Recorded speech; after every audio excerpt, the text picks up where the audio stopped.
Skinwalkers. Here we go again with that. It's about that time of year too for That'd be great. skinwalkers, the Like creepiness. a Skinwalker Texas Ranger.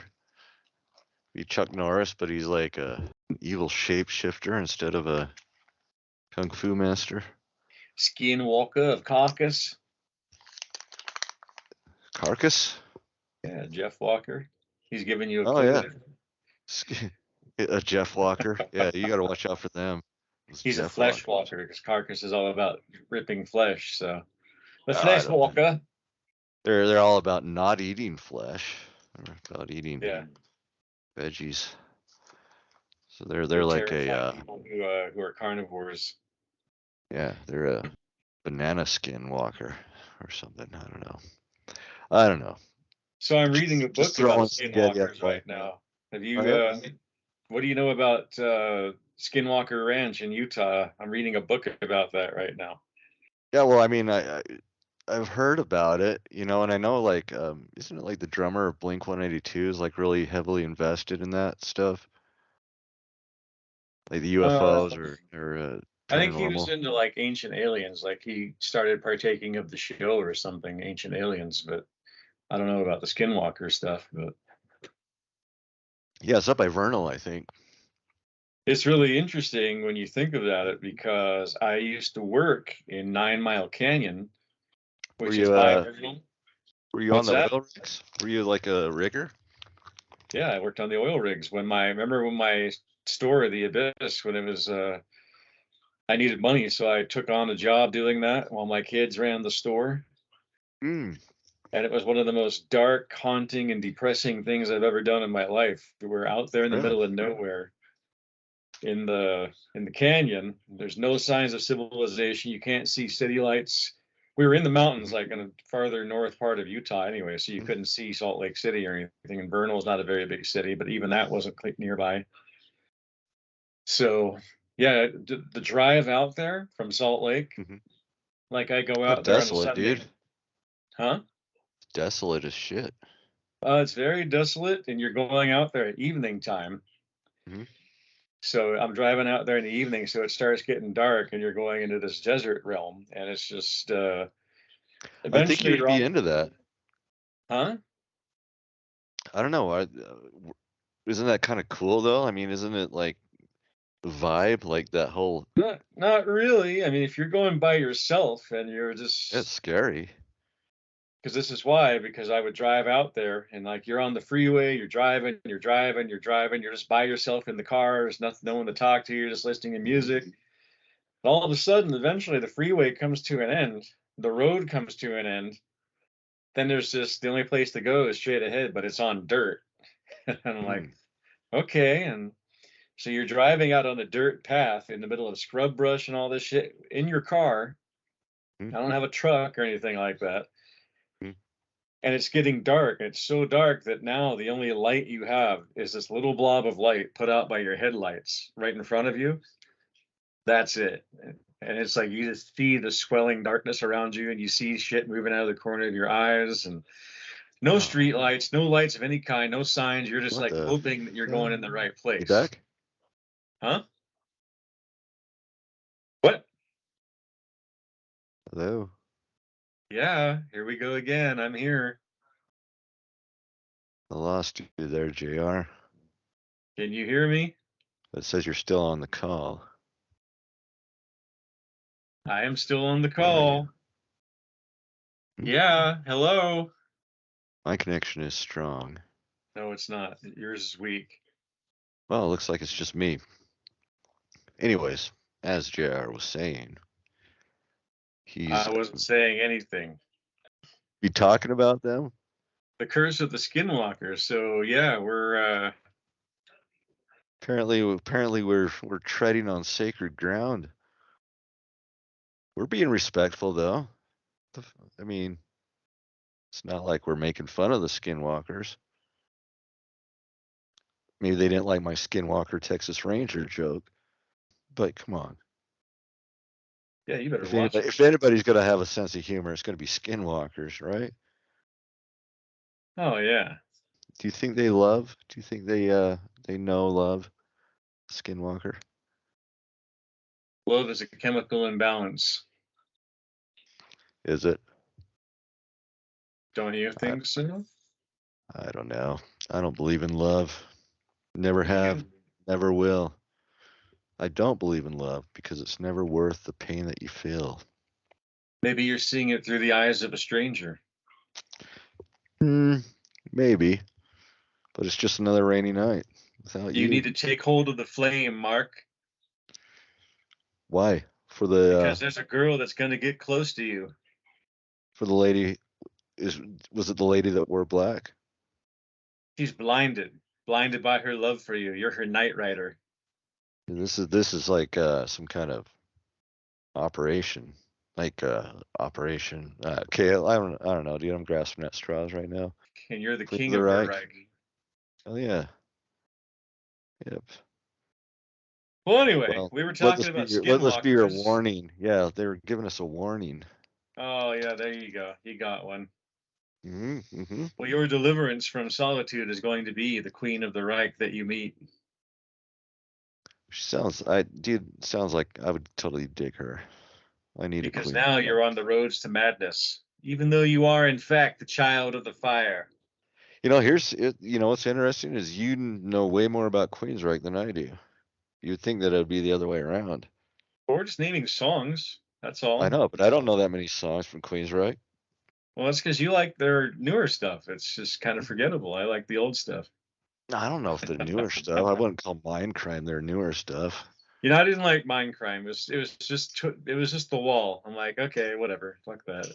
Some of the songs on there seemed like they were okay, but it was just all the little talking things in between and the little drama clips. I'm like, whatever, fuck Yeah, this.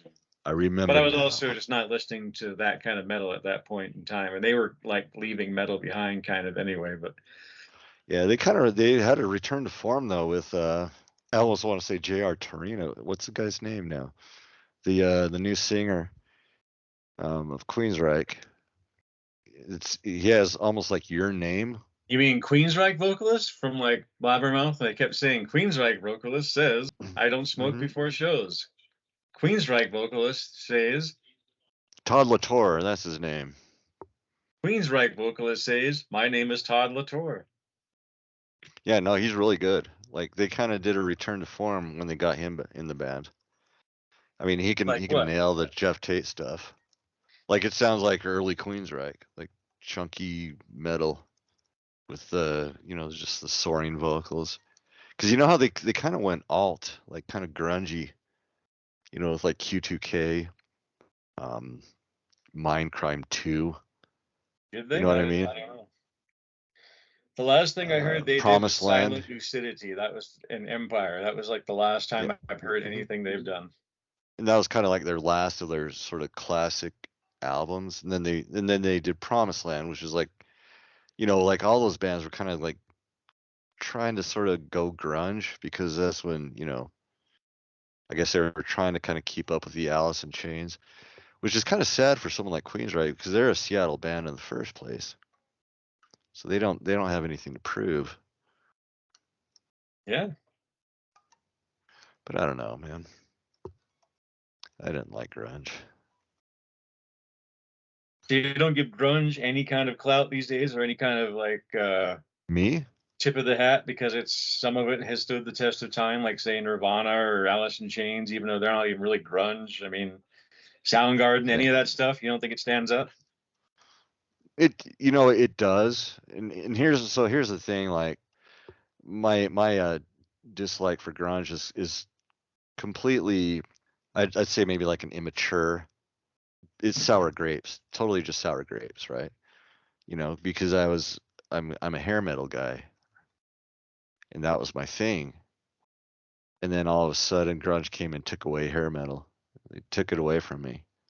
And I'm Now, just let me bitter ask about you it. this. We've gone over this before, and you've mentioned that, and that was even in the movie Rockstar. Not that that movie has anything right by any I know means. that pisses me off because at the end it's like, oh, now I'm just wearing a sweater in a coffee Yeah, shop with a cellist. I'm fuck like, that. That was so stupid. yeah, Fuck you that. you were fake. So you were fake then and you're fake now, you Yeah. know? But here's my poser. question for you: Is it with what you just said, fake then, fake now? Do you think that bands like Poison, Winger, Warrant, Slaughter, do you think all of those, Cinderella, like, would they have stood the test of time doing what they're doing? Because that was exclusively kind of an 80s thing, is the look really femish. I mean, it was a 70s thing, really, with the New York Dolls starting that. The glam thing. Yeah, they just took it to the next level, right? But do you think that they would have continued doing that, or what would they have done? Because there's only so long they could sing about fucking all the time and looking like that. I mean, how many albums would that Right. go before they just gave up and started wearing like jean jackets and maybe leather pants and just no No, they, makeup? they they started doing that, towards like the end of the hair bands. They were kind of like, okay, we're not done. We'll still play like kind of party rock, but we're done kind of Well, okay, dressing what I'm up. getting at is, When you what got like if, when you had like Skid Row's Slave to the Grind albums, kind of. see, Skid Row, I shouldn't have said Skid Row because they weren't really one of those kind of bands, but all these other bands, like, Sure, but they made it probably to the point that it was a laughable parody of heavy metal, so people just kind of disregarded it, and it was like a one-hit wonder scenario. Just like with black metal, like Mayhem's never going to be taken seriously for their music. It's always going to be the band whose singer killed himself and the guitarist took a picture of the body and then he got murdered. That's Mayhem. Anyone who likes Mayhem that wasn't there in the beginning, like, sort of knew them and wrote to them and stuff, they either like black metal and like their music, or they're drawn to metal by all the crazy shit that happened. Because you ask a kid who likes rap about Mayhem these days, and they'll probably 9 times out of 10 possibly know at least something about those events.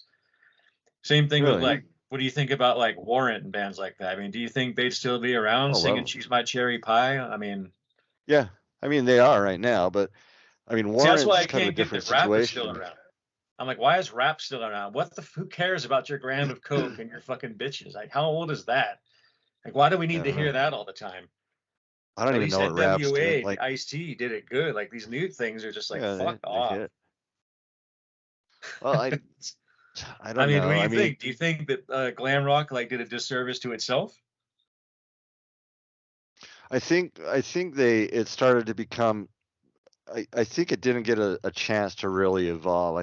I mean, it always, music always evolves, right? Metal has always evolved.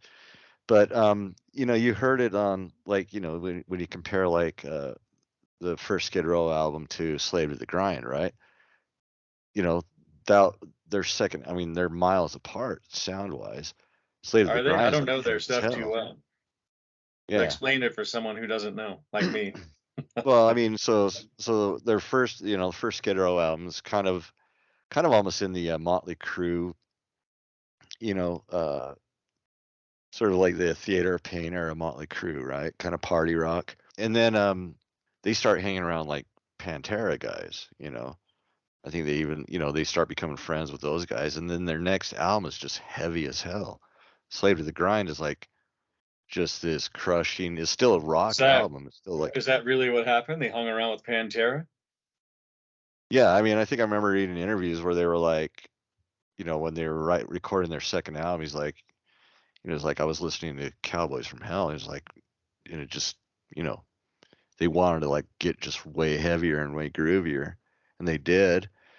And they haven't really been able to recapture that, just the aggression off that Slave to the Grind album. It's classic, you know. And then like It's funny you on use like, Pantera.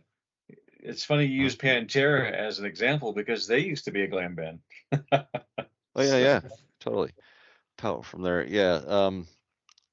Alice in Chains used to be a glam band. or maybe that's Um, why. Maybe that's exactly why Skid Row saw that. They got, well, these guys were glam sissies, and now look at them. hmm. Yeah, but like and then on the flip side, Winger is almost like more of a musician's band, right? They were, they were on the lighter side of the metal, but they had, one of the best drummers in the world is Rod Morgenstein, who's the drummer of Winger, because he was in like jazz fusion bands called the Dixie Dregs back in like the 70s. He was playing like this crazy jazz fusion stuff, and Red Beach is a shredder, and Kip Winger is like a great composer, and they were like session guys. So on their second album, and their progressive albums, they started getting almost more prog, like almost prog metal. you know Warrant, you know, and there's another one where if Janie Lane didn't die and if he was still in Warrant, you know, I think they would have actually. He was a great songwriter, like just from like a hook kind of thing. I could see Warren almost going more of like a power pop direction, you know, really catchy, almost Beatley type stuff. You know, so I think you know, I think if grunge didn't wipe them off the map, you know, these bands would have evolved kind of naturally. You know, they wouldn't have kept this, you know, playing the same thing over and over again. Some bands would, you know, you have your AC/DCs in every genre, right? It's like Cannibal Corpse is the AC/DC of death metal. You know, you just kind of know what you're going to get every time. Um, but then you'd have those bands that just sort of naturally sort of evolve, you know, for better or worse. Maybe Metallica was one of those ones that was allowed to do it. You know, they kind of went maybe too far in one direction and lost a lot of people, but gained a whole lot of fans as well.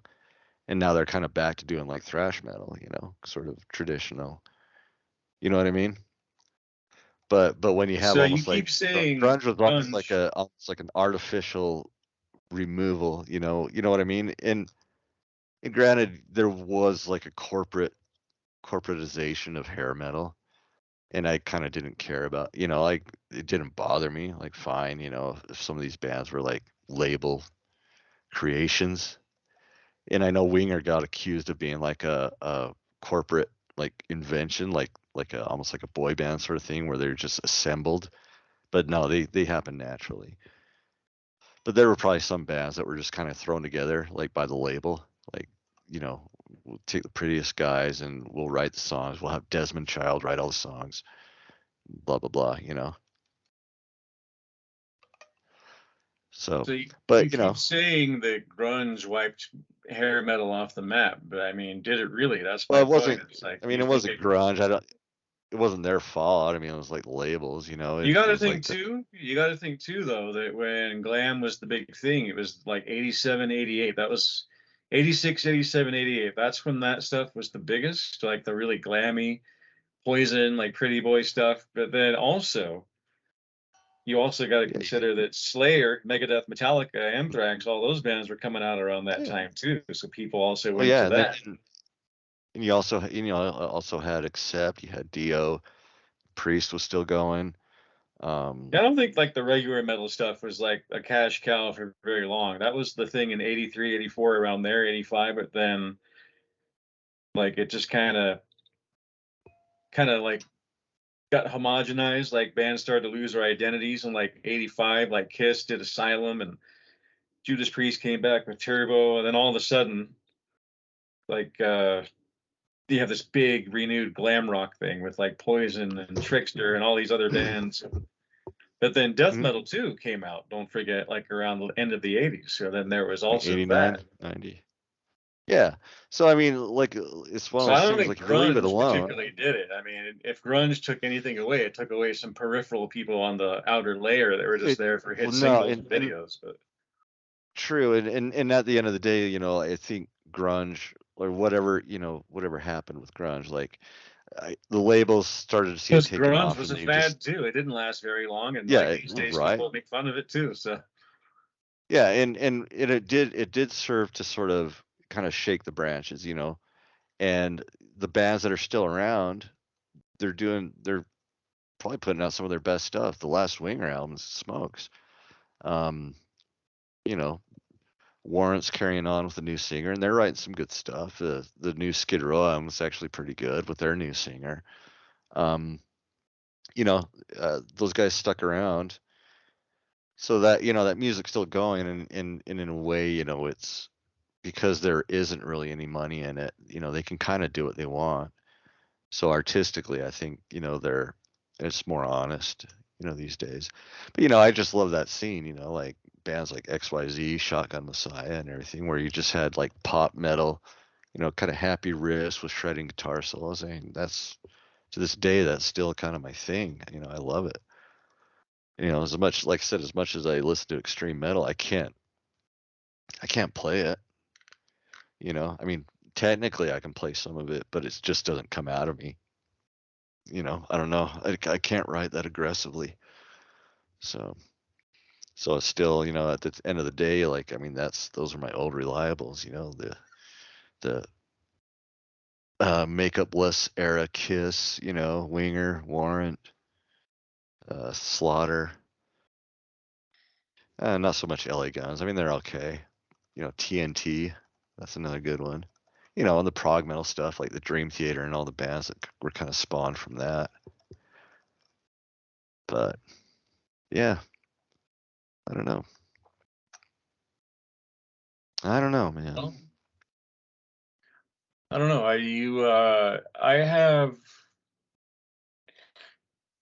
I don't know. Like you like everything, and like I was one of those people who I liked Queensryche when they first came out. They were kind of singy, like Hmm. like that kind of stuff. Yeah, I like, well, yeah. this is different. I'm not usually into those kind of vocals, but it's cool. But I also like Savatage. I also liked Accept.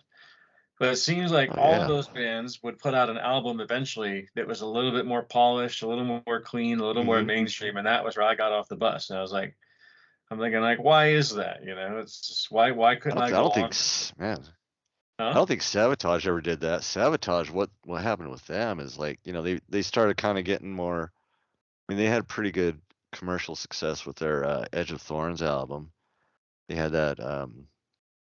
They had kind of a hit on that one. I can't remember what it's Edge called. of I think it Thorns, was is that no, that's not the one. I Gutter Ballet was like the last Sabotage I heard. I like that one. It was okay. Gutter. It Or was a little Streets was a too good one too. rock opera, but Hmm. I don't think they ever like went like popular, but I'm just saying like a lot of bands No, had what like they what either happened? had that or attempted it, It was What happened to Sabotage? I mean, Chris Oliva obviously got killed, but Sabotage turned into Trans-Siberian Orchestra, and yeah. that's where, I mean, so they're huge, huge, but people don't know that Trans-Siberian Orchestra is basically just Sabotage doing Christmas songs. But That's it's kind of become funny like because you got this. families and stuff that go see them, and it's like, what if they just suddenly Right. bust out in the Hall of the Mountain King or like the Dungeons are calling? That'd be I awesome. think I think they might. I don't know if they actually do. They might do some Sabotage songs, or they may have in the beginning, but I don't but I see mean, why you would do that, but it's gotten so big that it actually has like there's like two Trans-Siberian Orchestra bands, one for the West and one for the East Coast. Like, so I mean, yeah, I'm kind of proud of them. It's like really cool that it's like, okay, this is what Sabotage turned into. So yeah, um, John Olivia is probably a billionaire at this point because he's running that show now. Um, because the guy that was originally behind it, Paul O'Neill, passed away too. So, um, but yeah. So that Savatage, and you can ask any Florida death metal guy, like Savatage is like their grandfathers. That's who they worship. I don't know. I was just thinking like I kind of remain the same. I'm like totally into a lot of the same stuff, but there are other bands where I Mhm. like keep their records and I listen to it once in a while, but I'm like, but I don't want to get Mhm. rid of it because I want to keep it. But it's just like stuff that I find classic that's a part of me and who I am. Right. Well, there's Like always some old that. thrash records, like Master of Puppets is one that comes to mind. I don't particularly love that record, but I'll never get rid of it. I have the original on vinyl and everything, but there's some good songs That's on great. there, but it's not something I Hmm. break out all the time. Or else I don't know, like what certain Anthrax records, like just things like that, or else probably Raven would be a good example. As I love Raven, I've always thought they were great. Like they were one of my favorite bands, and it was cool because no one else really liked them or cared about them or knew who they were. And now it's like, I like All for One. I'll put that album on once in a while, but I don't really listen to all their other stuff like Rock Until You Drop and Wiped Out. It's just too long. It's too much to get through with those vocals and like kind of the boneheaded rock lyrics. And it's good. It's all cool stuff. I love Raven and like everything they did, but it's not something I always listen to. Yeah, they It's they still put out a couple albums recently, and oh they're yeah, they're they're pretty still damn going. Like damn I good. said before in a previous show with them, they're probably more famous now than they ever were in the past. Yeah, They're because I kind of think like an institution because they've been around so long. They're one of the original new wave of British heavy metal bands. They're still doing heavy metal, unlike say well, Def and Leppard. in a lot of those bands, like like Raven and what's the other one? Saxon. Oh, well, yeah, Saxon. Well, because they're getting because Metallica's, still talking about them, Um, Well, yeah, Raven is and still around. They're still doing it. oh God, what's the other band that sing "Am I Evil"? Like, why can't I think of their name? Budgie. No, it's not Budgie. Yeah, that's who Um, originally does "Am I Evil." no, it was Yeah, Budgie. no. Am I I'm telling Evil? you, it's Budgie. I'm looking it up right now. Oh, Diamond Head. Diamond Head. Sorry, Diamond Head. Yeah. not Okay. Budgie. Budgie's like the Thank you. other shit. Yeah, Budgie was I don't know, was it Bread Fan? I don't no, that was Queen. Or was that Budgie? I don't So think I've ever Budgie heard. was, I No, think Bread Fan. Yeah, that was. there was another one they did by Budgie, but yeah, Diamond Head. That's. I mean, that's Yeah, that's that's a stretch there. Diamond Head is, I think they're basically most of their income still comes from, the Metallica version of Am I Evil? So, in a weird way, once again, yeah, maybe Metallica sort of went off the reservation, so to speak, you know. But the fact that they got so huge, just any band that was even slightly connected to Metallica just benefits from, you know what I mean, from their fame. So why So should Metallica be so popular? Why didn't Megadeth or Anthrax grab that popularity? What was about Metallica that it was? Were they just first, or were they just somehow different? to be honest, I think their sound was just a little. Somehow they were able to get it just a little more accessible, and they all worked hard. They worked their balls off, those thrash bands, Because But I Anthrax, think you look there's at Anthrax, they had like those Mhm. hooks and like that kind of moshy, like chicka chicka, that guitar, like kind of thrashy, Yeah, kind of chuggy riff. I think maybe that was a little too much for some people at that time.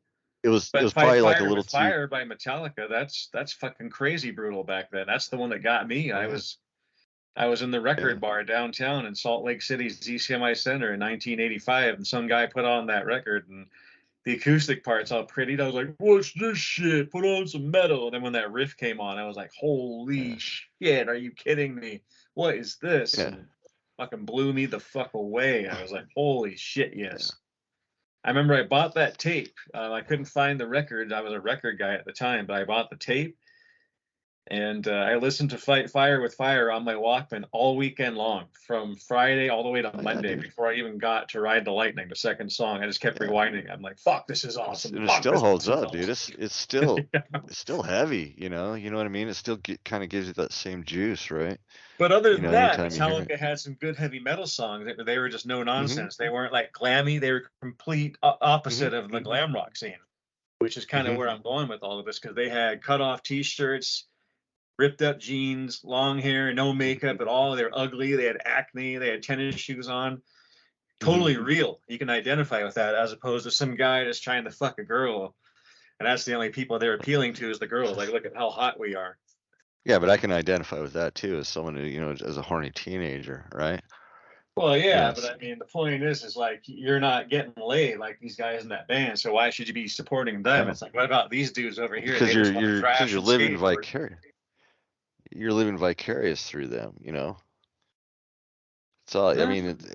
music is always an escape, whether it's evil death metal type stuff. It's, you're not going out and murdering anybody, but you're kind of exploring that topic through death metal. Same with songs about getting laid. You might not be getting laid, but hey, you can at least uh, put yourself have the fantasy or whatever and have a soundtrack to it. Music is all escape for No, me but anyways. Like I get what you're saying, but I don't want songs singing about my real life. How boring is that? You the know? point is, Metallica singing about skating and thrashing and listening to metal and getting drunk, and that's something anybody can do. Getting laid is kind of a stretch if you're a young horny kid. Yeah, but Metallica So wasn't singing about that, dude. They were kind of singing like serious stuff, like especially when they started getting into like Master of Puppets, and songs like One and that Well, was that off. was later on. I'm talking about it first. Their appeal in general was just like total like But they're their metal up your aesthetic for ass, sure. whiplash, Hmm. bang in your head, all that kind of shit. Compared to glam back then, it was like more like sincere, more honest. It wasn't just like this kind of phony baloney like guys like, oh, look at us, like how hot we are, like all you girls out there. It's like, what about us guys? We're the ones that paid for your fucking concert tickets and bought your records, fuckers.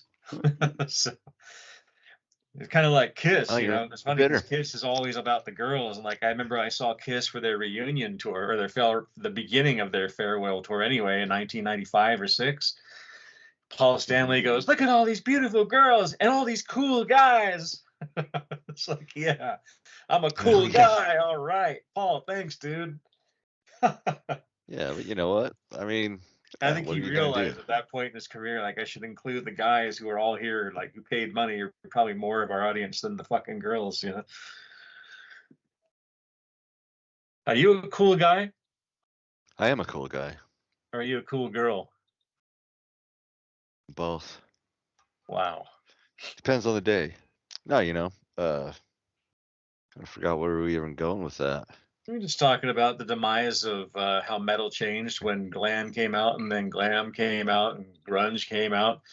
But if you really think about it, grunge wasn't really that long in the scheme of things either. It was only there for a Oh, few it did. It years. did not last long. Well, because their singers kept dying. Well, You that know. too. But I mean, even if they had stayed around, how long could that be going on too? Like unplugged bullshit with like some guy moaning and groaning over an acoustic guitar about Dude, that was Jeremy's another thing, man. hole. Huh? That's another thing I hate grunge about is they kind of launched this whole unplugged thing. Then every band in the world started doing an unplugged show. I'm like, no, no, plug in, man. I don't I don't like hearing songs that were written, with electric guitars suddenly like made acoustically. There's never been an acoustic version of an electric song that was better than, the original version. And Did I'll you see the die on Kiss that hill. unplugged one? Yeah, What'd you think of that?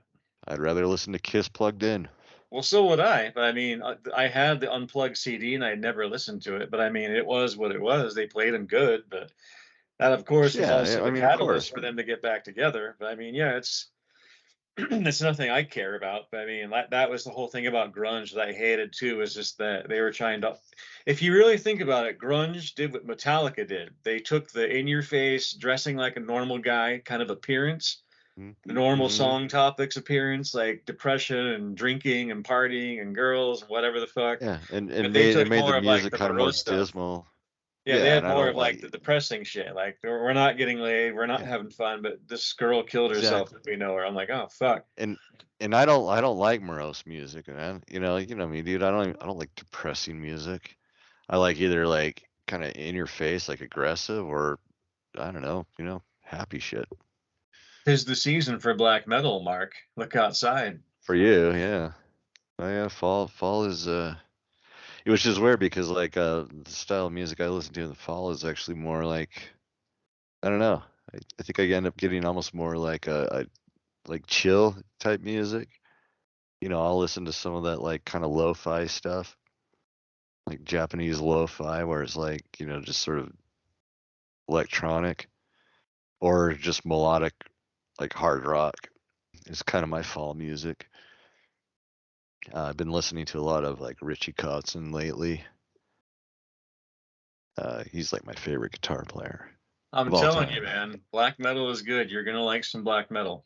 I don't like depressing music, but I mean, Well, it's yeah, I not guess. all about depressing though. There's some, but there's other stuff that's good. Like I sent you the Abyss, the Hypocrisy black metal project, and you have yet to Oh listen yeah, to it, but I know no, you'll like it. dude, I did listen to that a long Did you? time What ago. did you think? Well, maybe I got to listen to it again, because I can't remember now. But I remember listening to it because wasn't it kind of industrial? No, not at all. That's Pain. You're thinking of his other band, Pain. Oh, okay. The Abyss by Peter is it's basically the same guys. They traded instruments and it's technical. It's got some atmospherics to it, and it's not quite. I mean, I really liked that Apsu stuff that you sent me. But Oh, that yeah. almost like it was weird because like I didn't even really, to me it didn't sound like what I thought black metal was. It sounded almost more thrashy, like almost like a Well, yeah, techno Absu's more of a thrash. thrash band, but like my point is there's all kinds of stuff out there that you would like. You're just not giving it a chance because you think it's all bleak and depressing, and there is a majority of it that is like that, but it's not all that I way. like. I remember really liking the last Emperor album. That Emperor is a good example. You would probably yeah, like Dim You Bourgier and Cradle of Filth. They're very atmospheric, very yeah. technical, very sweeping. I So saw that kind Demi of stuff's Borgir. probably more your speed. But there's a lot of bands that are like Absu too. They have more of like a thrash element. They're really, really good, like really well done.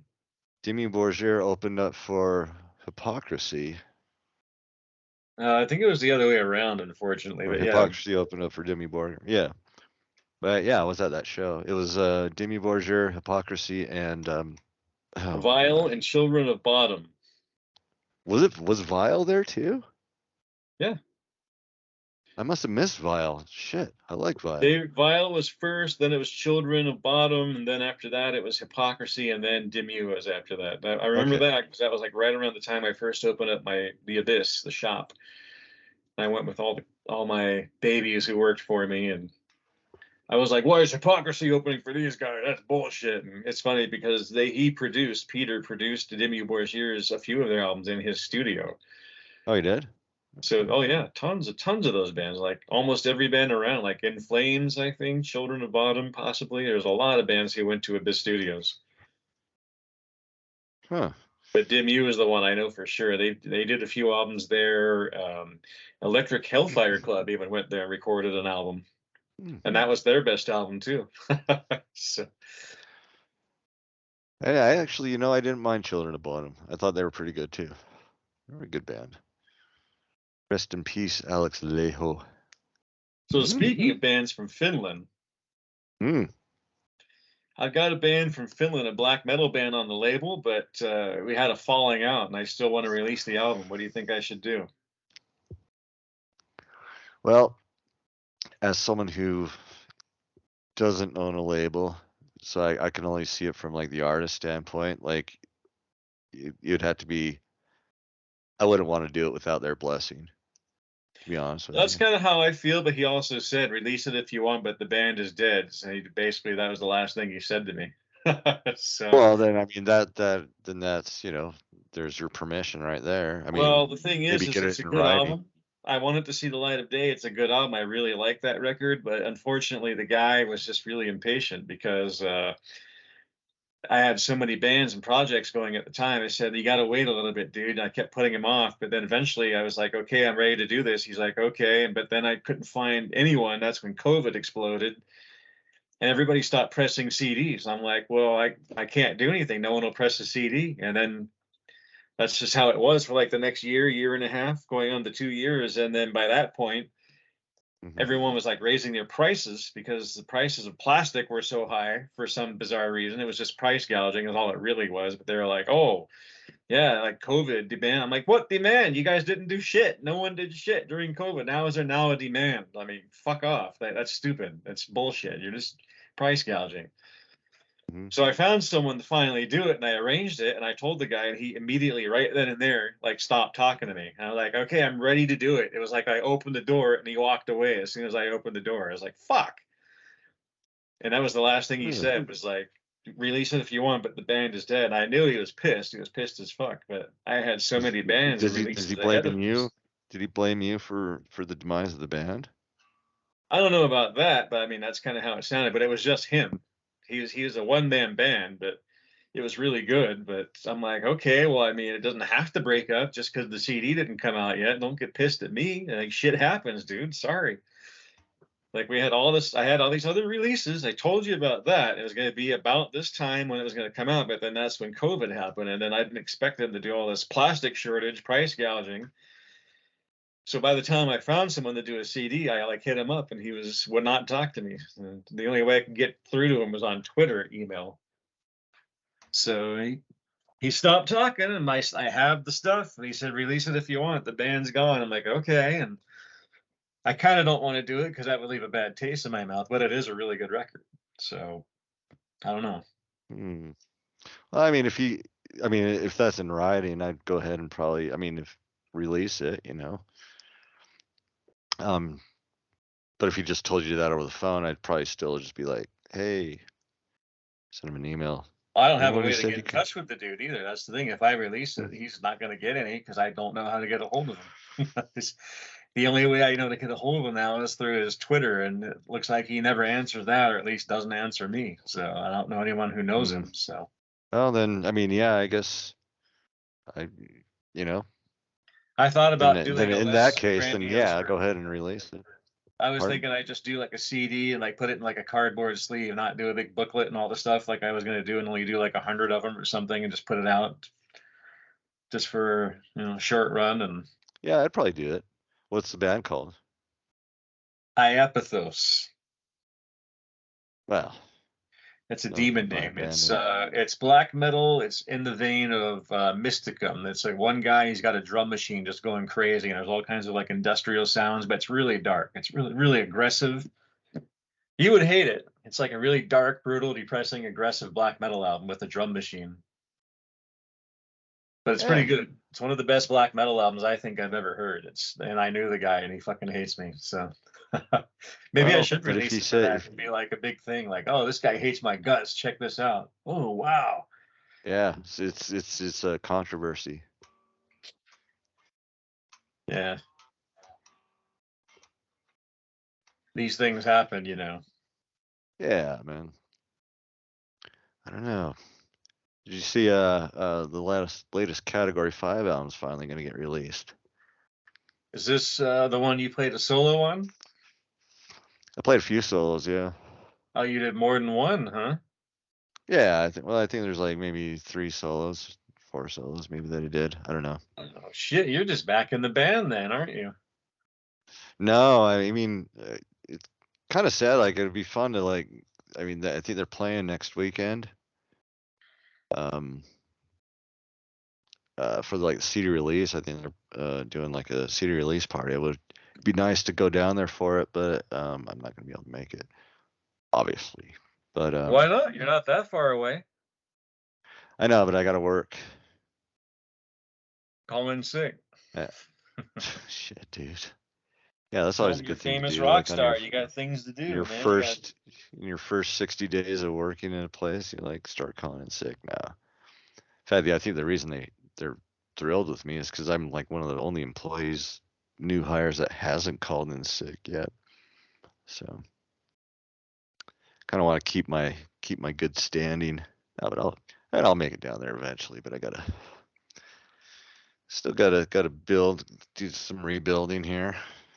But I'm See, getting that's the there. other thing too about CDs is like, where did they press their CD? Because I cannot find anyone to do a CD anymore. It's like it's getting to be a scarce thing, like anywhere in the country. There's a few Well, places like those DIY things online, but I don't want to. I'm a professional company. I don't want to have just like some DIY thing where I can't get like a proof of it or something. It's just, oh, put it up here on the internet. Here you go. We'll send it to you. well, it's being released through Metallic Blue. So Oh, what do you know? I would talk to those guys about it. Like they probably know, good CD print, pressing whatever place. There's a few places that do it, but they're still pricing things like it's 1992. It's like it's not realistic anymore. It's like if your CDs don't sell, why am I still paying top dollar to produce them? You have to buy 1,000 copies. They're going to be like it's going to be like $1,200 total for the whole package. It's like that's fucking bullshit. That's old pricing. That's like 1992 price guide, 1995. So I also kind of refuse to do that too, but. Yeah, We had this I place don't in know. Salt Lake. It was perfect because they would do just like 500 or less for me, and they even had CDR versions that looked perfectly fine. They sounded good, and they're gone. Mhm. They went out of business. Um, I think COVID really hurt them, and then they were kind of hanging on. But then their lease was up in the building they were in, and they couldn't find a new place. So they made the I don't decision to know if cut you. CDs out of it, and they just left all their equipment. And I'm like, oh fuck, I could have bought your equipment. Like, oh, we sold it. That's Fuck. actually what I was gonna ask you. Like, if you've ever like priced out just like one of those CD. You know what I mean? Like industrial, whatever size CD burning machines. I don't know what you call them. You know what I mean?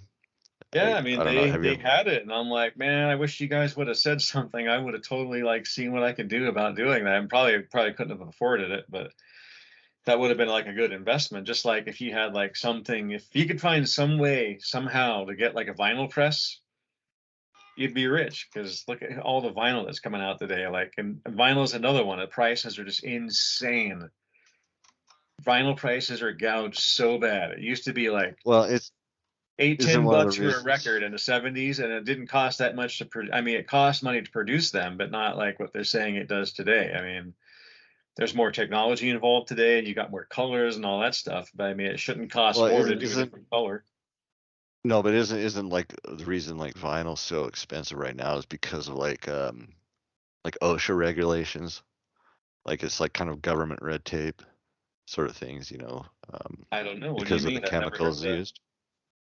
Well, yeah, What do because of you the mean? I've chemicals never heard used. that. What?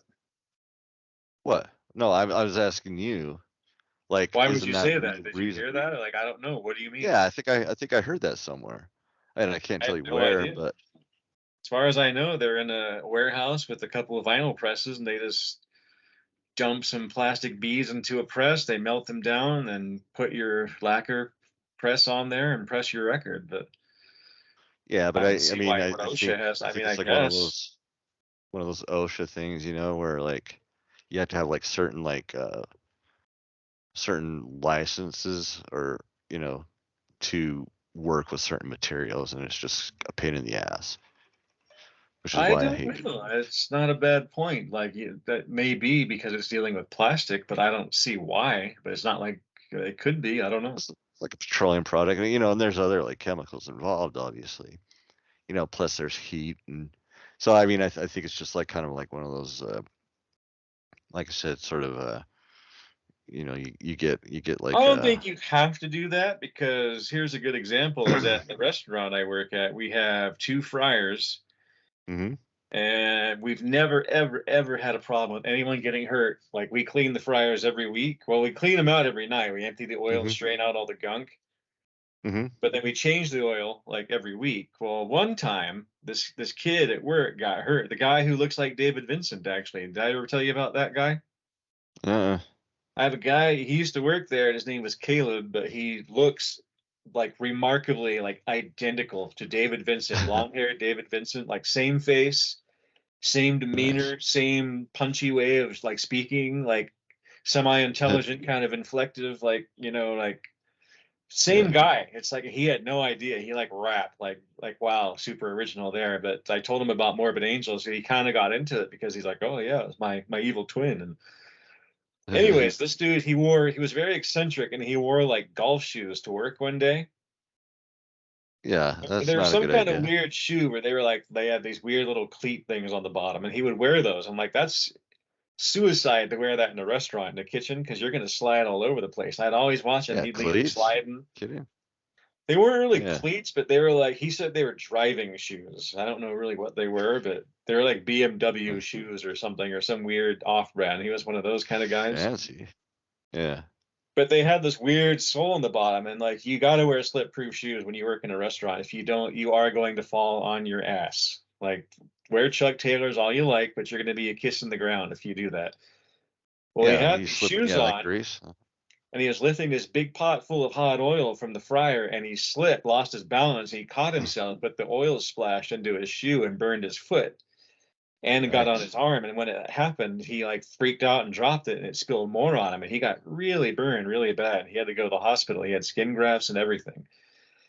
So Yeesh. because of that, because of his medical bills, we had OSHA up our ass, which we've never had before. Of course. But before that, we didn't really know what proper procedure was. But that's what we always did was just you'd take the hmm fucking thing in the pot of oil, set it aside somewhere out of the way, and then clean out the fryer, then dump the oil back in after it was clean. And no hmm one's ever been hurt. But now that OSHA found out, they're like, oh, you got to let it cool down. You got to do this. You got to do that. You got to have this hmm proper thing in place. You got to have goggles. Like, no, you fucking don't. You just got to not Yeah, be a no, it's a fucking pain in the idiot, ass. basically, is all you got to do. Right. So I don't know. You might be right about that with vinyl, but I kind of don't see it. I've never heard of it, but I don't know everything about it. Yeah. No, I mean, yeah, I mean, any chance the government has to get involved and get their piece, they're going to do it. So That's actually finals true. probably no Like, I never difference. would have thought. Did I ever tell you my story about Disordered's tapes Mm-mm. when I was on the radio station? No. No. What about it? Long, long ago, like when I first released Disordered's first tape, Within the Mind of a Mortician and Catharsis, I put those two tapes out on my label, which was then known as Sutek Productions. I Mm-hmm. was talking about it on my radio show, and I thought, well, naturally, I'm going to talk about that. I have a death metal radio show. I just released two tapes. I'm going to play them and talk about it. Everyone should buy them. So I did that. And then all of a sudden, my mom kept telling me some guy's calling asking about tapes. I'm like, oh, cool. Is he going to buy some? And like, what's his name? And she said, he didn't say. He just said he'd call back. And my mom is like June Cleaver, but Italian. She's totally like, or like George Costanza's mom from Seinfeld. She's totally like Yeah, yeah. clueless. But even she was suspicious of this guy calling. She's like, I don't know, it didn't sound right. He didn't sound like he was into that kind of music. Like, what do you mean? She said he sounded like he was an older man. Do older people like this Mhm. music? I'm like, not really, by a rule of Not thumb, really. no. This is in the 90s, so of course now older people like that music, but Mm. not then, because now all of us who made Right. it are older. But so she's suspicious of it. So I'm like, okay, well, whatever. And the guy never called back. Well, he called again, left his number. I told her to get the Mhm. number, so she did. So I called it. No answer. No answer, no answer, no answer. But every time I call it, there was this little beep before the dial tone would start, the like the ring. Yeah. So it would be like, beep, and then it would go ring, ring, and it would ring and ring, and no one would ever answer. So I'm like, what the fuck is that? There's like a little beep there. Like, that's not right. So I called the operator and I'm like, what's this phone number? Like, da da da da da da da da. And she's like, oh, that's the Utah Mhm. State Government something something branch. I'm like, well, what?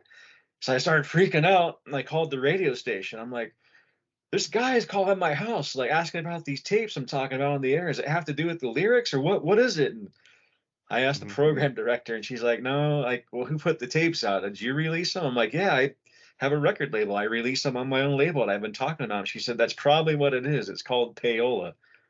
I'm like, Mhm. payola, what does that mean? And she's like, well, if you put something out and you're going to benefit from it, especially monetary benefit, especially if you're on a nonprofit radio station, which I was on, then Mhm.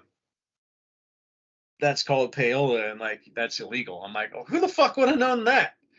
That makes Yeah. total sense that you have a label and you promote it on your own radio show. Why the fuck? Why is that bad? Like, I don't get it. Like the record, it's like the radio station is not losing money. I mean, fuck, that's dumb. Mm-mm. That's the law apparently. So then after that, I stopped talking about the tapes. The guy stopped calling.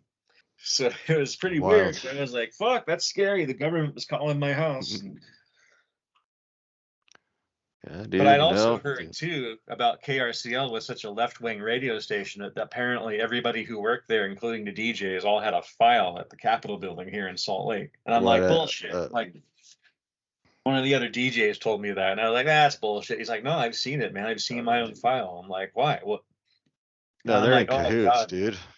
if I had a file about me from the shit I said on the radio station, wow, because I talked shit on the police, on the government, on wars, on You do politicians, my now. boss at work, old girlfriends, everybody. Because you know me, I'm a very personable guy that lets everything slide. So Yeah, you're an open book. yeah, well, fuck them. Right. If the government today is anything to worry about, that's laughable. But that's why it was Oh, they funny because I are, was dude. like, huh? They're definitely someone to worry about. No, Jesus Christ, they're a clown show. Oh yeah, But well, we're I not don't going to know. talk politics again now, are we? No, no, this is not politics. This ain't Our original politics. It's just topic, government sucks. yeah, well, Anybody should be able to say that. but yeah, the government does suck. Yeah. But our original topic was going to be like metal bands and movies, but I don't think there's really too much of that to talk about, is there? Well, no, I mean there is. I was going to bring up. I mean, there's a few movies that I can think of. Like the one that kind of came to mind was River's Edge. Did you ever see that movie? Yeah, I was going to bring that one up. Like, I can't remember what that was about. Didn't they like kill someone or find a body and all the Yeah, it friends was. like didn't rat out on each other? Yeah, it was kind of like one of those weird. It was like a really dark movie. But I Crispin just Glover remember, was in it. It was like his post Back to the Future role. yeah, Keanu Reeves. Was Keanu in that? Yeah, Keanu's in it. So I remember they had mostly metal And bands. They had Halsey was in there. They had Slayer. That's where Slayer Slayer did In-A-Gadda-Da-Vida, which is really crazy because a lot of people don't know they did that song. and Fate's Warning, Kyrie Eliason, which is a great, like off their first album. Yeah. Yeah, What no, else that was was in there? I cool. can't remember. I think Burning Spear or somebody, or that was kind of like one of Yeah, those yeah. more hardcore-ish bands or something. But Agent Orange. yeah, there was a little bit of punk in there too. Yeah. So So I don't yeah, know. that River's Edge, and there was another one. It was funny because it was we talked about Hellraiser 3. Armored Saint was in Hellraiser 3, and then you had like Was it a 3 or really 2 that strange. Armored? What? Was it 3 or 2 that Armored Saint was in? I thought it was 3? 2. No, it was 3. 3? Okay. They were in the bar playing, and but then over the end credits, you had the song Hellraiser, the Aussie song, but sung by Lemmy from Motorhead. Hmm. So it Do you was remember that Motorhead. there was like a really cheesy like 80s like fantasy movie called Dungeon Master that had Wasp. Oh, of course, yeah, Uh, we've talked about that. I remember that. We have we? talked about renting the video. I go rent that video every Yeah. week at the local Rented video store and watch the shit out of it. Holiday Oil is where I rented it from. One of the gas stations you used to be able to rent Video movies at a gas Plus in station. Cottonwood Heights, or what was then known as Sandy. Yeah. But there Right? was another one too. Do you remember? Did you see Texas Chainsaw Massacre 3? No, but I forgot who was in that one. Was it? I don't think anybody of any like actor credibility was in that, but Leatherface in there is portrayed as a metalhead because he's driving around in his pickup truck listening to Death Angel and a Oh, few was other it Death bands at Angel? that time. Like I can't remember what other bands there were now, but it was Death Uh-huh. Angel. He had like I'm Bored from their second record on there. That I'm bored. Remember that song? Are you a No. big Death Angel guy at all?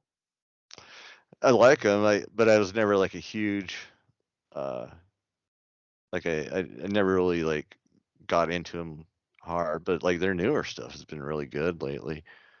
See, that was another Yeah. topic I wanted to talk about. Was like it kind of we covered that with the grunge thing. Is like how thrash, all the bands always change. Like the grunge bands, the glam bands sort of Hmm. changed, but thrash did that too. Like, do you remember the band Heathen? Yeah. Like they came out and their first single was "Set Me Free," which is a song by Sweet. Really? And I always thought it was a Saxon song because Saxon covers that, but it turns out it's actually by Sweet, the '70s rock band. And Heathen covers that. They had a video of it. They're playing it really fast. I was like, set me free. Oh, and it was a good song. I'm like, okay, I'm gonna check these guys out. I bought the record. It was Uh-huh. very much like Fate's Warning and Queensryche. There was no thrash to be spoken of whatsoever, other than maybe that song "Set Me Free." Everything else was like slow, quiet, melodic, kind of dreamy, Fate's Warning kind of style music. Do you remember Really? that one at all? Breaking the Silence, their first album? No, and it's Heathen? Yeah, Heathen. They were on Combat Records too. That's why it was also like, oh, it's gonna be a thrash record. Hell yeah. And I bought it and it was like anything but. It was like Blind Illusion too. Remember that band? They were like the Yeah. pre-Primus band. It was like no thrash whatsoever, but it's guys from Possessed kind of and or Well, Larry it anyways. was Blind Illusion was pretty thrashy. I mean, that was even Not really though, not really. It's mostly just wasn't Cliff Burton in Blind Illusion at first too? no, no, no, no. He was not, but they put a little homage to him on the back, like rest in peace, because it was around that time. But Oh, okay. I remember that. That was one of the things that made me realize that they at least know something of thrash. So there was a connection there. That's Hmm. why I bought it. And it was Larry Lalonde from Possessed. But other than that, yeah, it wasn't very impressive. It was a pretty boring album, I thought. But I wonder, dude.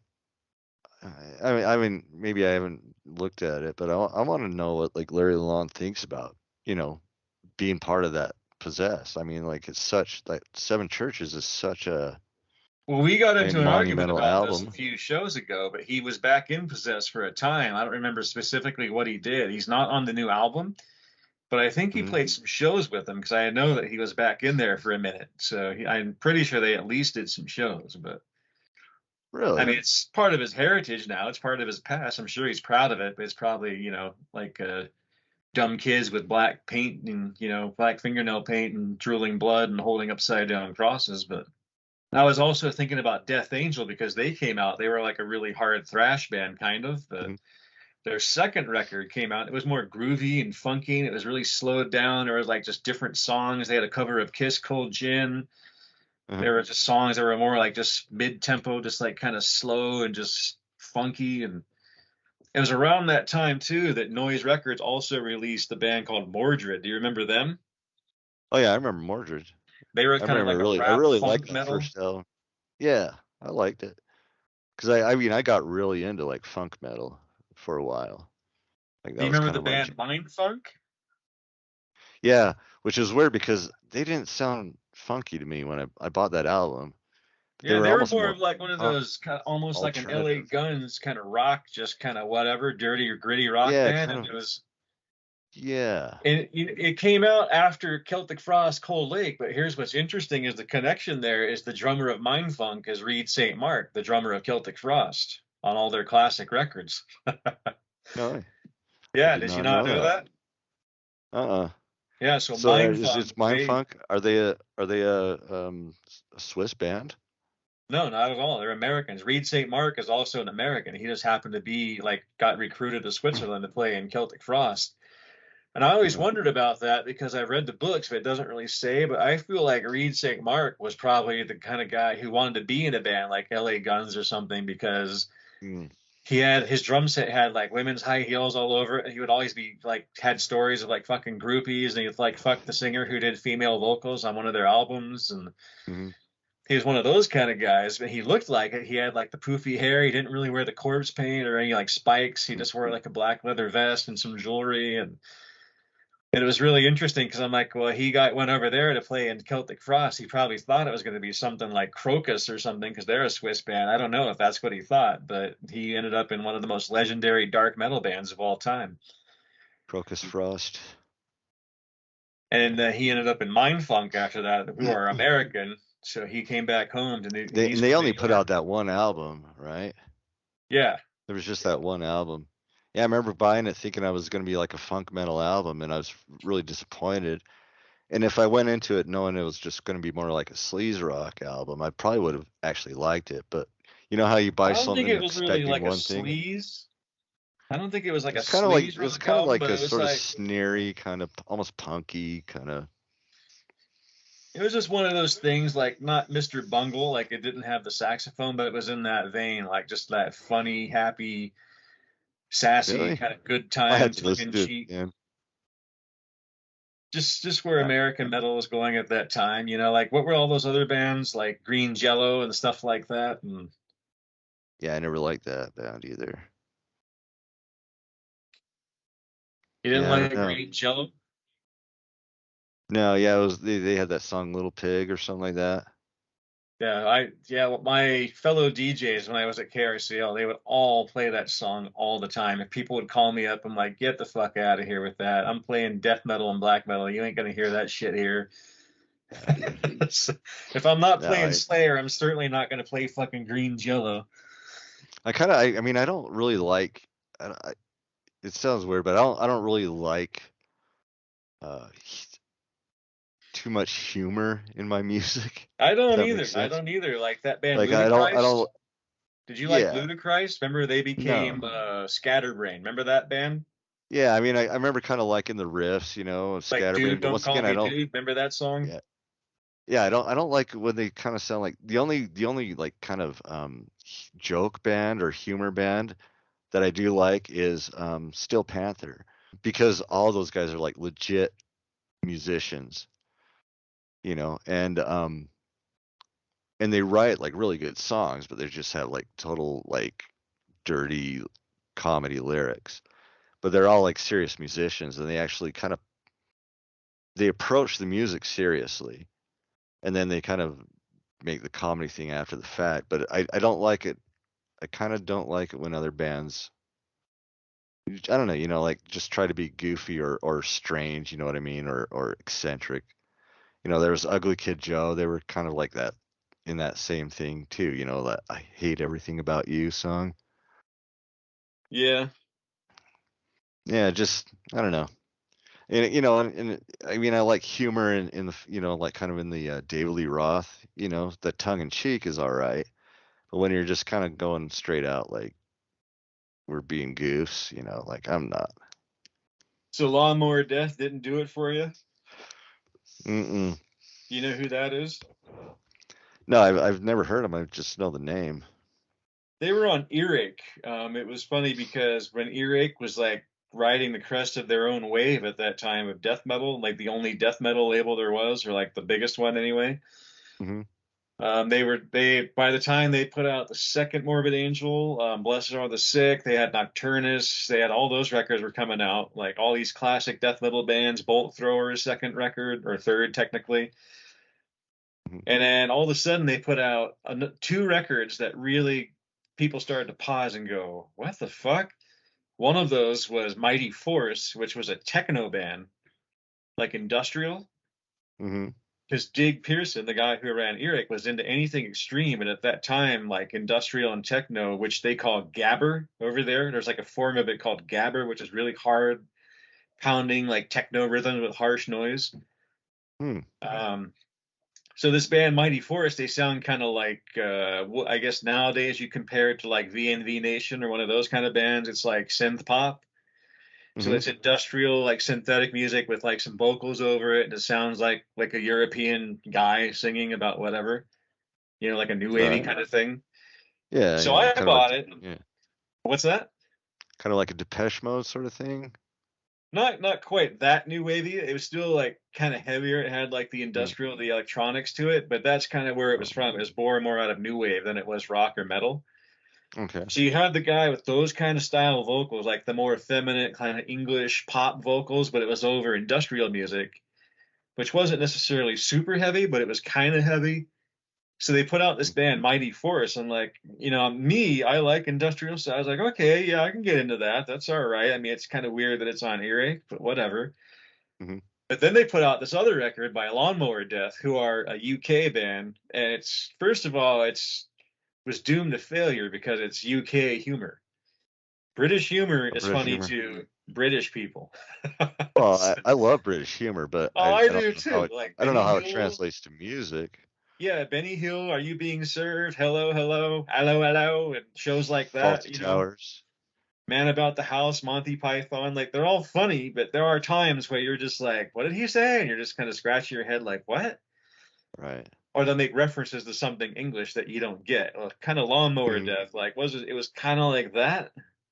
And Hmm. just some stuff just wasn't funny. It was just dumb. It was like something British people found funny, like they had a song called "Flying Killer Cobs from the Planet Bob." And I'm like, what the fuck does that mean? Like, what's a cob? They talk about cob, C-O-B, like cobs, and all their songs. Like, is that a name for like assholes, or like? Because that's kind of what I'm getting. Is there dickhead people, or so I I don't thought know. I didn't Cobb get was it. like a penis. Something like that. I don't know. Anyway, I didn't get it. The joke was it was probably just something Eric did just to help them out. They were probably their friends, but they kept putting out their records, so Hmm. apparently there was something there to them. But like, it was one of those bands that was just like, But they were okay. pretty big, though. I mean, a lot of people liked him. I wouldn't go that far. I mean, that's the point. Is it came out on Earache, so at that point, anybody who was into hard music would buy anything on Earache because, like, oh fuck, Morbid Angel, Carcass, Bolt Door, like, what's gonna come next? Lawnmower Death. Wait a minute. Mm. So, Right, and it sounds like it could be like a hardcore, like a heavy album, right? Lawnmower Death. I mean, got well, I mean, it Napalm sounds Deaths. like a Why dumb not? name, like Lawnmower Death, but I mean, and then there were other bands too. Like they had another British band. It wasn't on Earache, but there was a band called Metal Duck. Hmm. Yeah. So they had Yeah, I don't Metal know about Duck. that. Everything was about ducks, like Metal Ducko Destructo Mondo or something like that. It was guys from the Yeah. band Electro Hippies, like, or one or two of them anyway, and they were doing the same thing, like their dry humor version of metal and punk. Well, It was just well, totally it sounds lost. gimmicky. Yeah. Yeah, it was pretty bad. You had to be English to get a lot of it, and even then, I don't think it was probably considered very funny. But Hmm. you know, Yeah. Well, I you guess know, neither and was scatterbrain, you know, don't call me dude, you know, I don't know. I think the thing is like a lot of times like good musicians are not funny people. You know what I mean? They're not even good communicators sometimes. They're just good musicians, but they might be dumb in every other like aspect of their, existence. So that's usually I think what happens. Well, probably the So best song by Lawnmower Death that everybody has heard of. It appeared on the Earache Grind Crusher, the second volume of it. It was called Satan's Trampoline. mhm. So of course that's just how many times can you jump up and down on Satan's trampoline? You know, okay, that's kind of funny, but am I really gonna listen to that all the time? No. Oh, A full no. album of that? No. So Yeah, yeah. In a weird way, it's the reason I probably never really got into Frank Zappa, because his lyrics were just so kind of goofy. You know what see, I I didn't mean? get that. Everybody says Frank Zappa is like this extreme hard, like, you know, like legendary musician. He was a genius and his lyrics were genius, but to Well, he me, was, but it's just the kind only of Frank goofy. Zappa I know, my brother had Frank Zappa tapes. He showed them to me as a little kid because he thought I laughed. Like, don't you eat that yellow snow and Stinkfoot? I'm like, Yeah. what the fuck does that mean? Like Stinkfoot? You're listening to an album about stinky feet, like pissing in the snow? I don't get it. Mhm. But to this Yeah. day, people still talk about Frank Zappa like he was like some kind of marvelous, legendary genius. And like, I don't know. I Uh, haven't he, really he, heard it in his music, but I didn't really he, listen to all his of it. music, yeah, like his music was really, really involved, from a In what technical, like way? Like musician technical, or what are standpoint. we talking about? Yeah. Yeah. From just compositionally, like Because I've heard very Valley Girl. The song intelligent. Valley Girl kind of was heavy, but it was like a silly lyrics again. It had the girl in the song Yeah. went, "Oh Once my again, yeah. God," like that. And I mean, the song was Gag me with cool, a but spoon. yeah, I mean, Yeah. okay, Frank, Valley Girl. So, because I get he Yeah. had a dry sense of Once again, humor, and I remember he also was there with the PMRC telling them to go fuck themselves basically in court. That was cool, right. but yeah, I didn't Yeah. get I his music just, like lost on me, like Stinkfoot. Okay. yeah. No, I'm the Or same the way. video. So, I've I seen mean, these videos too. It's like people with lettuce on their head and stuff. I'm like, all right, whatever. yeah, I don't even know if I've seen like many of his videos, and I like Dweezil Zappa. I think he's a great guitar player. His kid, but Oh yeah, he was in a Schwarzenegger movie. Remember that? With Mick Fleetwood. Dweezil, Yeah, Dweezil, the Dweez. what movie was that? The Running Man with Arnold Schwarzenegger about the sadistic game show with Richard Dawson from Family Feud, no less. Yeah, Dweezil We Zappa lost it. was in that. Mick Fleetwood was the leader of the revolutionary underground people trying to free the world, as was his lieutenant Dweezil Zappa, and Arnold Schwarzenegger was just the catalyst they needed to get that done. Yeah, So wasn't yeah, he Dweezil Zappa in there? yeah, he was in it. Of course he was. Really? I even Wow. have a song where I sampled him from that movie saying, "Don't touch that dial." I'm about ready to put that record out in a few more days here for my own project, Okay. Nova Device. Oh, sorry, I can't Well, say that. Payola.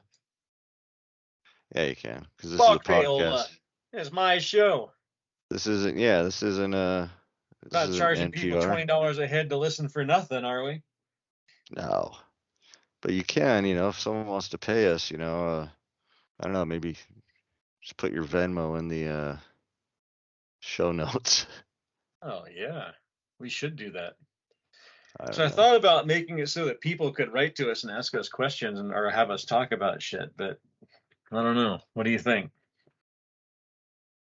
Like email us Yeah, or send I us an mean, actual it's already letter. going to be a challenge to get you to listen to anything because you won't do that. But Yeah, I know. I'll listen to anything that a random listener would suggest. what if they tell you to listen to like totally like lo-fi black metal? Would you do it? Yeah, I'll listen to it Now, why won't you do that if I tell you to do it? And I think you'll like it. because you're not a fan of me. I'm your biggest fan. That's why you're on this show with me. Oh, that's sweet of you. Uh-huh. Why are you such a hater? I'm not a hater. Why not? It's a cool thing. I'm a hater since 1970. Proud of it. Fuck you if you don't like it. Nah, I like people. There's too much hate in No, the world. is there? Yes. We all gonna join hands and sing about love right now on Mentally Challenged? Yes. All of you out there listening, grab the person next to you. Hold their hand, touch them, Hold their put your hand on hands. their head, whatever you got to do. Just grab them, get them over here. Yeah. Why not? I don't know. Maybe next time we can, because there's more movies that have metal stuff in it, metal references, or even metal songs. I mean, Bill and Ted's movies, I great was just stuff. talking about bands in particular this time. Oh, like Or I bands. guess not. Like, I mean, just how There's it Motley. features in the Remember, movie anyway. remember Motley Crue? Vince Neil was on Ford Fairlane. No Um, idea. yeah, it was an Andrew Dice Clay movie. Ooh, he's canceled. Is he? I don't know. I was I'm never really sure a he fan of is. his comedy, but He got canceled back in the 80s on Night Court. They were making fun of him. Remember that? Night Court. Yeah, remember the show Night Court? Like the Oh original yeah, run yeah, anyway? yeah. Well, I don't remember. I don't remember any episodes with Andrew Dice Clay on it. Well, they had a character that was clearly making fun of Andrew Dice Clay. It was called the Potty Man, and he was just a really nasty stand-up comedian, and like everybody there was just making fun of him. And like they actually like stood up for gays in that episode because he was making fun of gays. So the guy on the show said something disparaging about gays. So John Larroquette, Dan Fielding on the show Night Court, who's like the total sexual dynamo, like dirty, sleazy guy character on the show, like started acting like he was homosexual and or like the full version of it. Like Hmm. John Ritter from Three's Company, like waving at him and wiggling his fingers, hi, and like the guy freaked out, oh, get him away from me. And so yeah, it was Yeah. so the potty man on that Oh. show, who was actually supposed to be Andrew Dice Clay, got canceled. So Well, see, canceling was going on way back in the '80s with Night Court. it sure was. Well, I guess See, I get I in the guess I trouble at can't. work with all my kids because I talk shit on rap all the time, but I feel like it's Mhm. 100% justified because rap has gone from something interesting and like uniquely of its own genre back then to now being nothing more than like just the same shit being regurgitated, eaten and shat out over and over and over and over by less talented Mhm. people. So, and then someone said, "Oh, I can Yeah. say that about metal. It sounds all the same." Like, well, to the untrained ear, yeah, there's a lot of shit bands out there that do sound the same, but Yeah. you know, fair enough. Yeah. Yeah. I don't know. But metal's better. Let's not Oh, kid of course it ourselves. is. There's no contest. The rest of the world likes metal. Bad. Here in America, they still like some metal, but there's a lot of rap. Yeah. I'm not a fan of rap. I just can't. Did you like anything like old stuff like Ice-T or NWA, any of that? Yeah, I kind of have like sort of a soft spot for like the old NWA albums, and yeah, even and I actually like Body Count. You know the that Ice-T metal project that he did, Well, or he yeah. still Well, that's does. not rap at all. That's just hard rock. But Hmm. I actually But have I that mean, CD. I have the original with Cop Killer on it. yeah, there's another one once again, I don't know. I guess he can't get canceled. They tried to cancel him though. Remember? Um, who was it And that what? read the Cop Killer lyrics? Was it Bob Dole? It was when Bob Dole was going on a rampage. I think he even Uh, singled out Cannibal Corpse and Ice-T. I don't know. Was it? I mean, there's been a lot of people who tried doing that, but usually they do Well, that kind no, of it bullshit was when they've Charlton done something. Heston. It was Charlton Heston read like the lyrics to Cop Killer in Congress to try to I don't know, get him canceled or whatever. Charlton But Heston, Planet of the Apes. yeah, yeah. What did he care for? Well, he was like like a really kind of a hardcore conservative. He was even I think he was the president of the NRA at one point. Um, the Well, then National he should Rifle have been Association. totally happy about that because they were talking about shooting cops and stuff. No, but but he's also one of those like back the blue type people, where cops can do no wrong. So I don't Interesting. know. Yeah, that was way back I was back in the 90s. Ancient history. Do you remember the time Anthrax was on Married with Children? Yeah. There you go. There's another reference. That Anthrax was and kind Married of with funny, wasn't it? Children. And It's then kind of of course, like we can't not talk about it without talking about Ace Ventura, you know. we've covered that one though. Yeah. But Talked about that one. You know what I don't get? It's just kind of funny how Anthrax are so funny and so personable in all their interviews, and they're really comical, and they're like just they don't miss a trick. But when Mhm. they're on the show, Married with Children, they're like, yeah, yeah, Danny's gonna go over here and eat a shoe or whatever the fuck. They just like What? were obviously reading their script. It was just terrible. I'm Oh yeah. like, what is this? Yeah. I thought they were better than that, and but they played something. I can't remember what they played. I think that was like Persistence of Time around that era. Got the time ticking in my head. Got the time. Yeah, that might have been it. That was like their kind of like their hit if they had one. It was somewhere around that album, or it may have been like State of Euphoria, possibly. It was in between those two albums. They were on Married with Children, Mm. and that really put Kelly Bundy into perspective for me. It showed her banging her head with that little skirt on, and it was like, oh man. She was so cute. Oh, the good old days. They do not make them like that anymore. No. What do you think about that show? Do you think that show would make it these days if it came out? Oh hell no, dude. Not even. No chance. Talked about it before. It's like they weren't disparaging towards people in general. It was like mostly just Al towards his wife and just men versus women, battle of the sexes. It wasn't like they were racist or bigoted or just ignorant like No, that. Or but I mean, it doesn't they talked matter. about gays, but Like, it wasn't like I think they called them fairies, is what they called gays on that show, yeah, or which fruits or wasn't whatever. particularly at the time like demeaning, but Mm. I don't know. There was like an episode where Al like lived with a gay man who was cooking and cleaning for him, and he loved it. He was like, "I love you," and it's kind of funny. Yeah, no, I mean, they just, So, what do you you think just couldn't about do it that? today. Like, I have a kid at my work that I always talk to about this stuff, and he plays like really hard, distorted metal and like grunge kind of stuff. Not grunge, but just noise. But he's Uh-huh. very, very into like that kind of culture. Like he's very like accepting of everything. But he even thinks that Yeah, like the whole cancel culture thing is like ridiculous and it's going to be going away soon. Do you agree with that? I it, I don't know. I mean, I'd like to say I do agree with it because it just seems like it's not something you can sustain. And Oh, I because don't they think so they either. changed the rules so much. Like, it's one thing to like kind of be against bigotry and hate and all that stuff. But when you Yeah. change what those definitions are all the time, it I don't think you can sustain it. Well, You I know what I think people mean? are changing it just to suit their own needs to make them feel and look better. Exactly. Well, no, exactly. That's what I mean. Just get this: when you work at a restaurant, you know what DoorDash is, right? Sure. Okay, well, DoorDash is staffed predominantly by people who don't speak English because Hmm.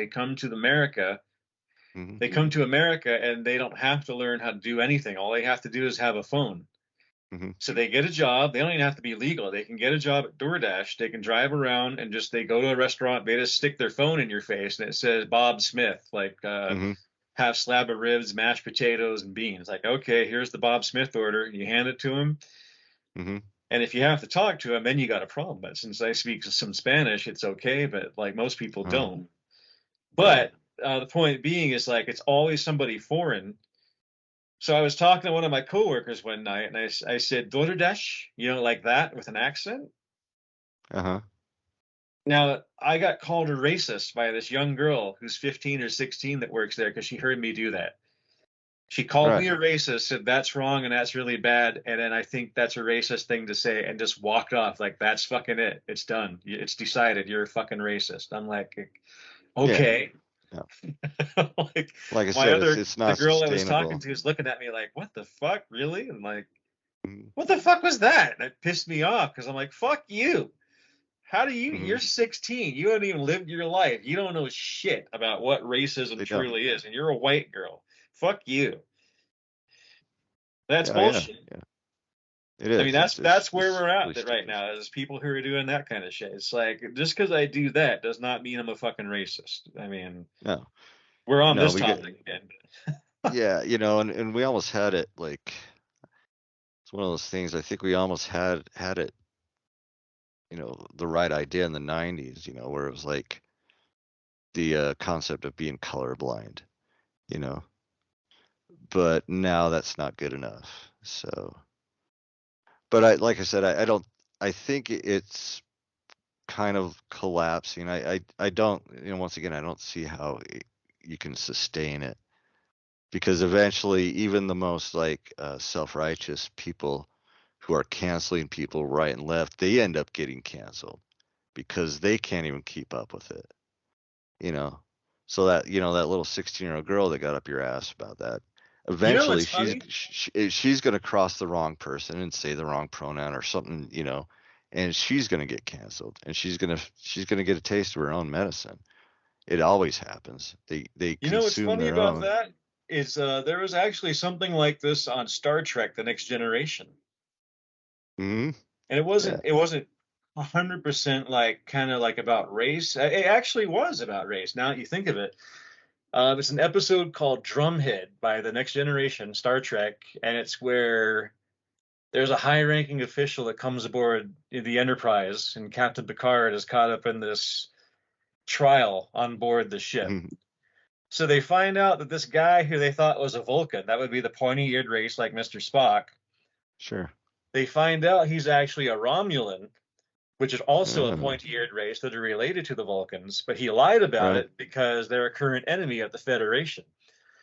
So Hmm. the lady then pursues this guy and like just bludgeons him to death over all this legal shit in court. And like like it's almost like the same thing, like canceling and not canceling. It's like they go on this big thing about it in the trial, and Picard finally just says, actually, it was like they had another general in there, and then Picard like made a big speech about it too, and then she got Picard and said, "You're one of them too," and started going off with all this shit, and then the high-ranking other official that was there was like, "Okay, this is done."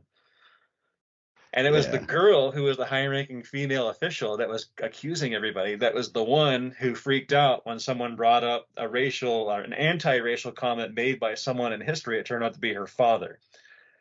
So then Uh, she got pissed off because they invoked her father, and how dare you attach him to this? And it blew up in her face. And now that you mentioned that, I thought of that episode. It's actually kind of, once again, Star Trek is forecasting shit that we're going through now. right. Right. They were ahead of the curve. They always were. There was a Star Yeah. Trek episode where two girls had a kiss. It was Deep Space Nine, and it was like it was a Or lesbian, Deep quote Throat unquote. 9. Yeah. But anyway, yeah, there was a lot Uh, of interracial stuff like that that comes up. The first actual interracial kiss was on Star Trek on the oh Captain yeah. Kirk. It was Kirk and Uhura. Yeah. First interracial kiss on television in 1966 or 7 or something. I wonder if they actually ever like dated. Do you know about that? I do not know. I don't think they did. I think behind the scenes they kind of all hated William Shatner because he was kind of a prima donna, but What? or at least that's kind of the general assumption. That's what George Takei says in his book, anyway. Yeah, I don't know about George Takei.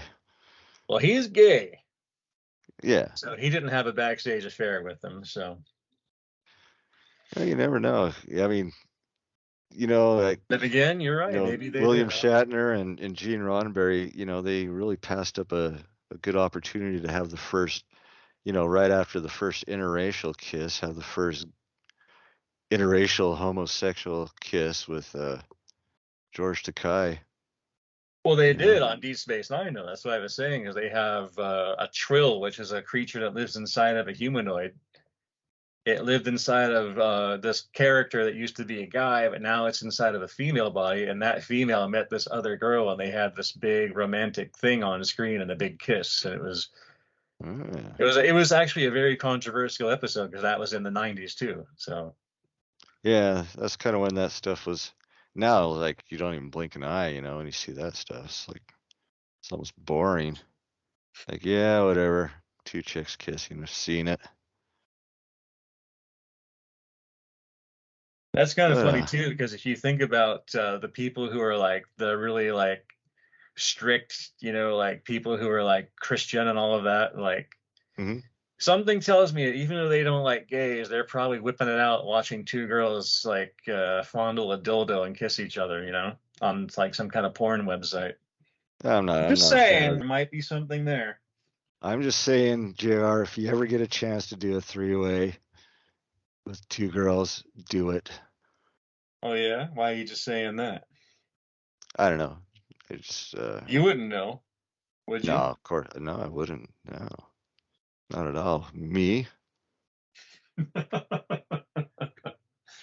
Me? No, I mean, yeah, I would, but I certainly didn't deserve it. Like you know what I mean? It was like a total like, wow, I can't believe this is actually happening. Yeah, I almost had that, but the girl I was with had been a lesbian most of her life. I pulled her out Mhm. of that somehow, Mm. and we had a fling. And then she said, "You should find us another girl." And I'd already had another girl because Mhm. that was my plan. So that girl is down. But Mm. the first girl that was lesbian, like, suddenly decided that she wanted to go the whole 9 yards and get married to a guy and have like a perfect relationship. But that wasn't going to be me because all I cared about was sex. Yeah. I was Well, like, are you fucking kidding me? I like fucked my way into nothingness because then not only did the threesome evaporate, but that girl then couldn't find the right guy and then went back to being a lesbian. And then I was left with nothing. well. So, yeah, interesting story. She accidentally, that girl also ended up committing suicide, actually. So that was kind of a sad note the way it ended. But Yeah, that sucks. Yeah. I mean, it was accidental. It was like an overdose. But yeah, it was a sad story. But yeah, it was just like, it just goes to show, like I was just about to get that threesome that all men dream of, and then like my own paying attention to details during sex, like kind of fucked myself out of it quite literally. So Ah, well. maybe I It, should edit all this. you can't. I think the only way like one of those works is it can't be your idea. Yeah, you're I probably think right.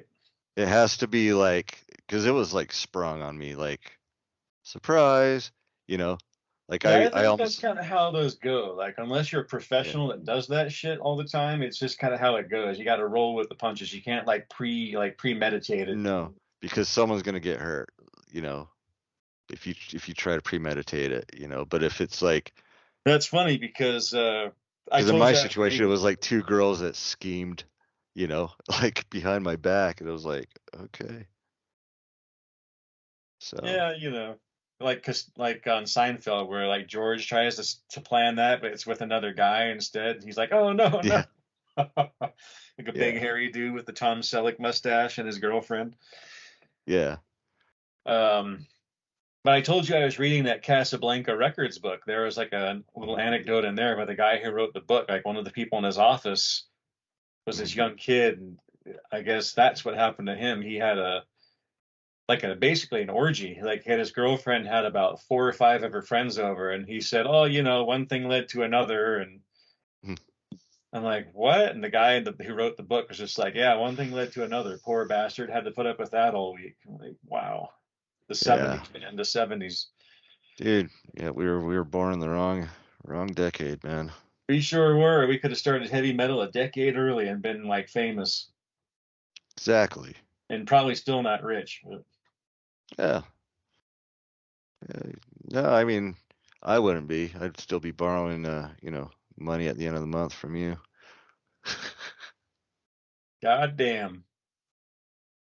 That reminds me, are you ever going to pay that back? I did. I'm just kidding. I know. I was like, you didn't get it? Like, I was about to freak out, man. Like, what? Who did I Somebody pay? intercepted it. Oh, yeah.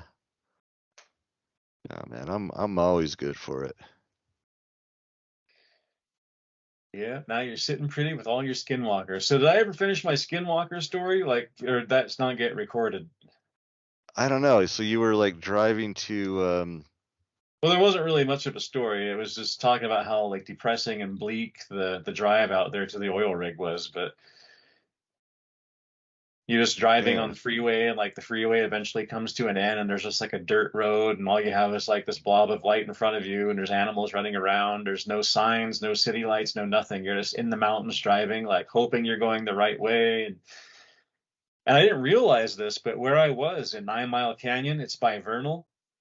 Mm-hmm. That is literally like where Skinwalker Ranch is, and that's literally like Yeah. Skinwalker territory over there, like all over the place. So I was like right in the middle of that shit without even knowing it, just driving around late at night by myself in a fucking car. Mm-hmm.